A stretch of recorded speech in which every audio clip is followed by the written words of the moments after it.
As circunstâncias não poderiam ter sido mais diferentes em Filipos. Ali estava uma assembleia na qual Paulo podia pensar com alegria.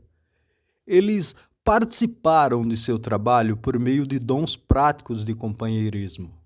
Em Filipenses 1, versículos 3 a 5 diz: Dou graças ao meu Deus todas as vezes que me lembro de vós, fazendo sempre com alegria oração por vós em todas as minhas súplicas, pela vossa cooperação no Evangelho, desde o primeiro dia até agora. O afeto deles pelo apóstolo era genuíno. Filipos era uma assembleia pobre e ainda assim compartilhavam de bom grado o que tinham. Não há erros doutrinários abordados na epístola, nem falhas morais, nem apresenta ensino como outras epístolas. No entanto, como uma assembleia normal, Filipos teve sua cota de dificuldades práticas, especialmente conflitos interpessoais. Cada capítulo aborda esse assunto. Paulo também dá a solução. Eles deveriam ter o mesmo pensamento, agir com humildade, pensar a mesma coisa, ter o mesmo pensamento no Senhor. Tudo isso pode ser resumido no versículo: haja em vós o mesmo sentimento que houve também em Cristo Jesus. Filipenses 2, versículo 5. Precisamos da sua mente, não apenas em relação às coisas, mas, mais importante ainda, em relação a nós. Ter a mesma opinião não significa se reunir para resolver as coisas. Esta é a carne em ação, onde a mente mais forte prevalecerá. Essas reuniões invariavelmente descem ao nível da própria disputa que a epístola denuncia. A Assembleia, por outro lado, não deve ficar de braços cruzados. Eles não deveriam ignorar os esforços do inimigo. Sempre haverá maus trabalhadores, inimigos da cruz de Cristo, e aqueles que se preocupam com as coisas terrenas. O cuidado pastoral deve ser demonstrado. Em Filipenses 4, versículo 3 diz: A ti, fiel companheiro, também suplico que as ajudes, porque trabalharam comigo no Evangelho. Os 4 capítulos da epístola apresentam Cristo para o cristão de 4 maneiras.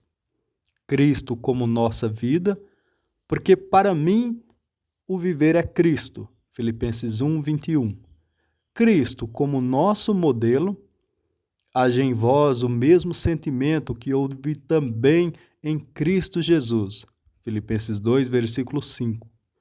Cristo como nosso objetivo, prossigo para o alvo, pelo prêmio da soberana vocação de Deus em Cristo Jesus. Filipenses 3, versículo 14. E Cristo como nossa força. Posso todas as coisas naquele que me fortalece. Filipenses 4, versículo 13.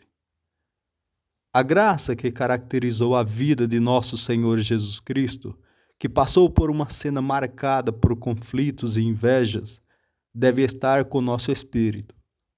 Ao chegarmos ao último versículo da carta, não nos surpreendemos com a exortação: a graça do Senhor Jesus Cristo seja com o vosso espírito.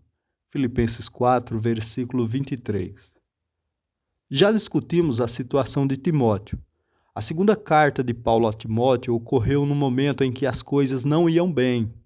Paulo estava na prisão e a igreja de Deus tinha sido influenciada por especulações profanas e vazias que promoviam a impiedade. A casa de Deus tornou-se uma grande casa, dando lugar para as coisas que desonram a Deus. Timóteo deveria separar-se não apenas dessas influências, mas também daqueles indivíduos ligados a este pecado. Ele deveria seguir a justiça, a fé, o amor e a paz com os que, com um coração puro, invocam o Senhor. 2 Timóteo 2, versículo 22. Timóteo não deveria ser influenciado pelos novos ensinamentos da época. Em vez disso, Paulo o instruiu: permanece naquilo que aprendeste e de que foste inteirado ou assegurado, sabendo de quem o tens aprendido. 2 Timóteo 3, versículo 14. Acima de tudo, Timóteo não deveria desistir do seu trabalho. Foi-lhe dito: proclama a palavra. Insista a tempo e fora de tempo. Convença, repreenda e encoraje com toda a longanimidade e doutrina. 2 Timóteo 4, versículo 2. Essa obra da graça em meio ao mal deveria continuar. As últimas palavras de encorajamento de Paulo foram necessárias para um Timóteo desanimado. O Senhor Jesus Cristo seja com o teu espírito. A graça seja convosco. 2 Timóteo 4, versículo 22. A situação de Filemão difere tanto das três anteriores quanto elas entre si.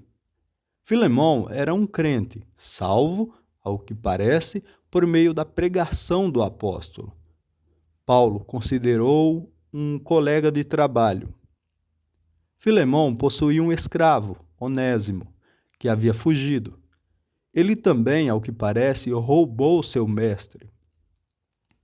Este servo, pouco lucrativo, fugiu para Roma, confiando, sem dúvida, desaparecer de vista no meio da agitação daquela grande cidade. Deus, porém, em sua misericórdia, tinha outros planos.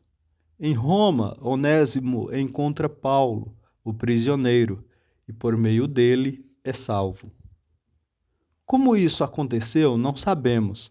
Talvez Deus tenha tratado com ele por meio da lei da terra. Uma vez ladrão, sempre ladrão. É um provérbio bem conhecido. O que Onésimo, agora salvo, deveria fazer? Graça, não ignora as ofensas do malfeitor. Onésimo deve retornar para Filemão. Pode-se imaginar o sentimento, talvez de raiva, que Filemão pode ter sentido quando abriu a porta para aquele que o ofendeu. A carta de Paulo está repleta de súplicas ternas. Ele não escreve como apóstolo, mas sim como prisioneiro de Cristo Jesus. Versículo 1. Há empatia nisso. O custo que Paulo pagou por pregar Cristo não era algo que Filemão pudesse facilmente descartar. Paulo exorta Filemão a receber Onésimo agora como um irmão, alguém acima de um escravo. Se ele lhe tivesse causado dano material, Paulo restituiria, embora Filemão devesse sua vida ao apóstolo. Onésimo agora era útil e Paulo o manteria consigo, mas não faria isso sem a permissão de Filemão. Ele poderia ter ordenado, mas não o fez. O que quer que Filemão tenha feito não deve ter sido por força, mas voluntário. Isso exigiria a graça do nosso Senhor Jesus Cristo. A graça de nosso Senhor Jesus Cristo seja com o vosso espírito.